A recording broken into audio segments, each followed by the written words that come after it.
welcome back to our vlog where we explore our group's insights into our activities as pre-service teachers and how these activities equip us with the skills and knowledge that we will need in becoming competent professional teachers.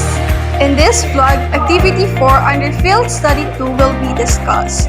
The activity is entitled Writing My First Lesson Plan. In this particular activity, we familiarize ourselves with different models used for writing lesson plans. For example, in our activity, Draw Me Out, we compared and differentiated 3 lesson plans that use 3 different models, namely 5's, 7's, and 4's lesson plans.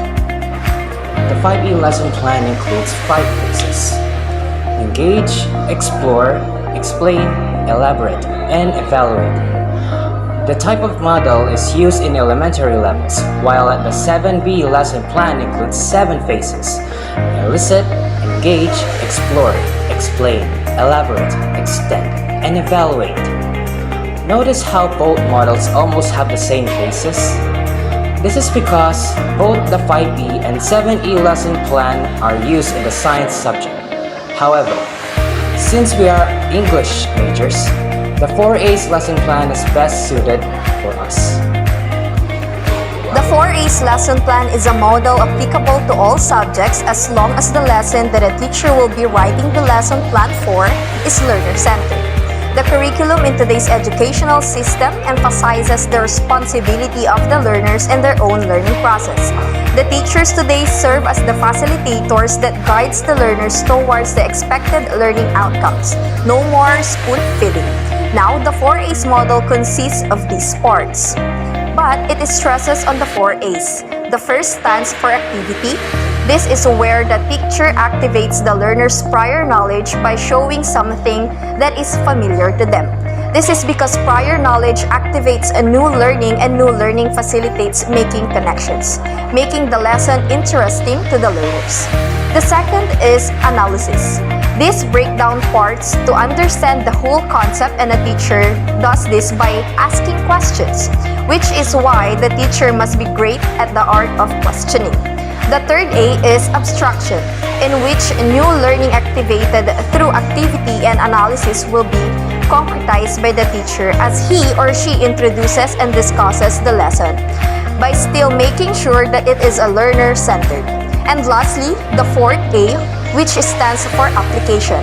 This is where the learners will apply what they have learned in different situations, preferably ones that are close to real-world situations.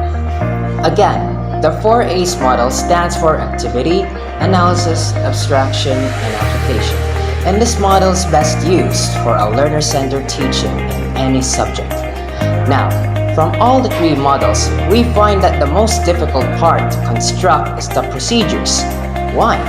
Because for us, this is the heart of the lesson plan, constructing it. We must think of several activities that is very much learner-centered. We must come up with activities that will capture the interest of the learners, construct questions that will help guide them towards the right conclusions, make sure that what they are learning will be inculcated to them, all while thinking about the possibility that the procedures may not go as planned because the learners and the situations will be unpredictable. That is why we must be careful and actually put some good thinking into constructing this part. Another part in our activity is us creating our own lesson plan using the 7E model under the DepEd Order 42 series of 2016. Here, we also have to include digital resources and instructional materials that will be appropriate for the lessons and the level of our intended learners. To further employ our knowledge and skills, we also have to create a 10 to 15 item quiz and a table of specification along with all the while considering the competences intended for the lesson plan.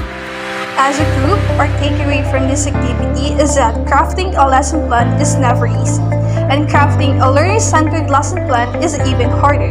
It has been difficult to come up with activities and construct questions that will both satisfy the intended learning competencies and objectives, and the need of these things to never stray from the learners. But we have been able to overcome these difficulties because we kept on thinking about the learners, placing ourselves in their shoes and asking the question, if I was at their level, would I able to understand this question, this activity, this explanation? And that is how our mindset will be like the next time we create another lesson plan in the near future.